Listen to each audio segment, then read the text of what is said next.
सातारा जिल्ह्यातील आजच्या top 10 news दिनांक 16 April 2024. Powered by be vocal for local. आपली खरेदी आपल्या शहरात, आपल्या साताऱ्यात.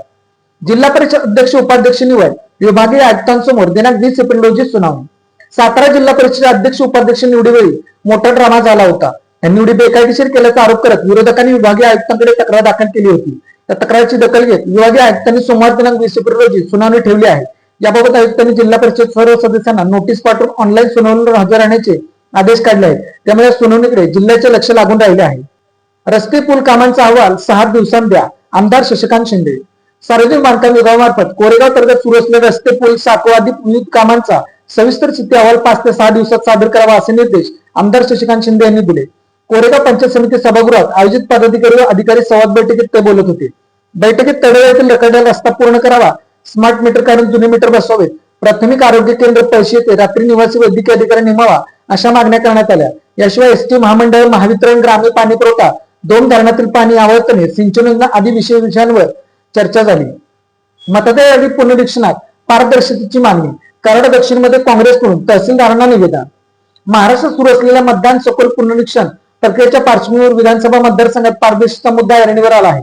कराड दक्षिण काँग्रेस कमिटीच्या वतीने तहसीलदार कल्पना डोळे यांना निवेदन देत मतदार यादीतील दुबार बोगस तसेच मतदारसंघाबाहेरील अनिवासी मतदारांची नावे वगळण्यासाठी स्पष्ट आणि पारदर्शक कार्यपद्धती जाहीर करण्याची मागणी करण्यात आली आहे. निवेदनात नमूद केल्याप्रमाणे कराड दक्षिण मतदारसंघात मोठ्या प्रमाणात दुबार व संशयित नावे असल्याचे दिसून येत असून निवडणूक प्रशासन या संदर्भात नेमकी काय कार्यवाही केली जाणार आहे याची सविस्तर माहिती सार्वजनिक करावी. तसेच संपूर्ण मतदान पुनरीक्षण प्रक्रिया पारदर्शक पद्धतीने राबवण्यासाठी सर्व राजकीय पक्ष, सामाजिक संघटना आणि नागरिक पत्रकार यांची बैठक बोलावून एक संयुक्त समिती स्थापन करावी अशी मागणी करण्यात आली आहे. स्मार्ट मीटरवरून कराड तालुक्यातील करवडे ग्रामस्थांचा वीज कार्यालयावर 4 तास ठिय्या, सहमतीशिवाय 200 मीटर बसवण्याचा आरोप. चौकशी व कारवाईचे लेखी आश्वासन मिळाल्यानंतर आंदोलन स्थगित.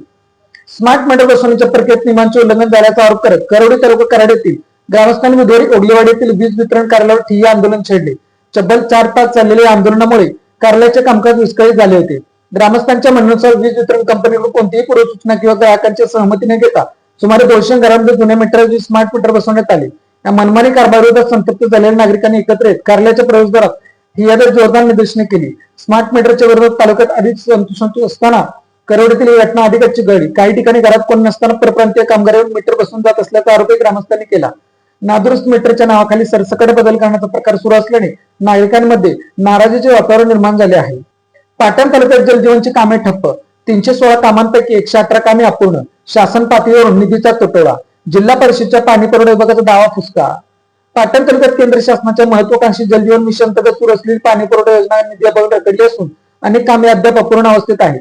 शासनाकडून आवश्यक निधी वेळेत उपलब्ध न झाल्यामुळे कामांची गती मंदावली असून काही ठिकाणी ती पूर्णपणे ठप्प झाली आहे. तालुक्यातील एकूण 316 कामांना मंजुरी देण्यात आली आहे.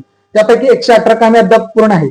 मे महिन्यापर्यंत जलजीवन मिशनची कामे पूर्ण केली जातील असा दावा जिल्हा परिषद ग्रामीण पाणी पुरवठा विभागाचे कार्यकारी अभियंता गौरव चुके यांनी केला होता. परिस्थिती अशीच राहिली तर तो दावा फुसका ठरण्याची शक्यता आहे. बदलत्या हवामानाचा हृदयावर सायलेंट अटॅक. उष्णता, प्रदूषण, जीवनशैली बदलाचा बसतोय दुहेरी फटका. बदलते हवामान, वाढता उष्मा आणि प्रदूषणाचा गाला आता थेट मानवी आरोग्यावर होत आहे.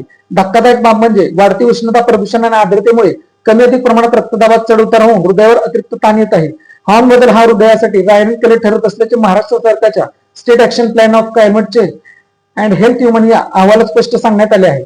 उष्णतेमुळे शरीरातील पाण्याचे प्रमाण कमी होऊन रक्त घट्ट होते आणि रक्तभिसरणावर परिणाम होतो. त्यामुळे हृदयाला अधिक जोरात आणि वेगाने काम करावे लागते. परिणामी रक्तदाब वाढतो आणि हार्ट अटॅकचा धोका वाढतो.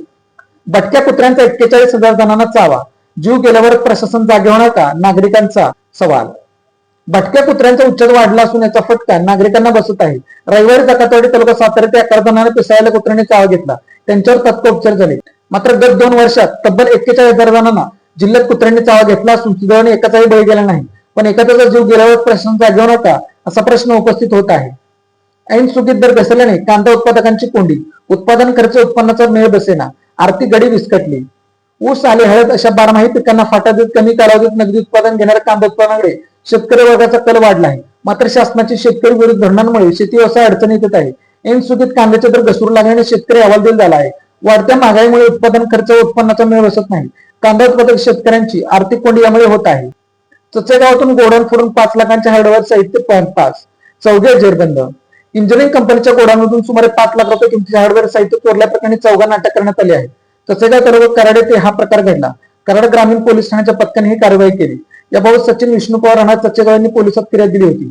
अविराज अनिल मोहिते वय 21 राहणार गणेश कॉलनी आकाशिवनगर, यश उत्तम जवादे वय 18 राहणार तिमूर्ती कॉलनी आकाशिवनगर, मयंक उर्फ वेदांत दत्तात्रय जाधव वय 19 राहणार शिवपुरीत कॉलनी आकाशिवनगर आणि लक्ष्मण रामपिलान प्रजापती वय 56 राहणार श्रीराम पार्क थोरात हॉस्पिटल कारवी नका अशी प्रकरणी पोलिसांनी अटक केल्याची नावे आहेत.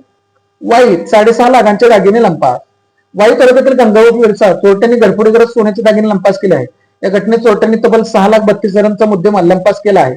या प्रकरणी वाई पोलीस ठाण्यात गुन्हा दाखल करण्यात आला आहे. गंगापुरी दामलेआळे येथील सीताराम दोंडुशेलार वय 37 यांनी या प्रकरणी वाई पोलीस ठाण्यात फिर्याद दिली आहे.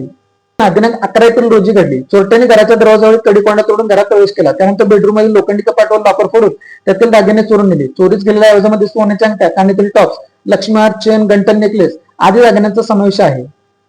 Made in Satara bags. Satara शहरातील महिलांनी बनवलेल्या उत्तम प्रकारच्या बॅग. संपर्क 9594 415 115. Lalit tailors. Look good feel good.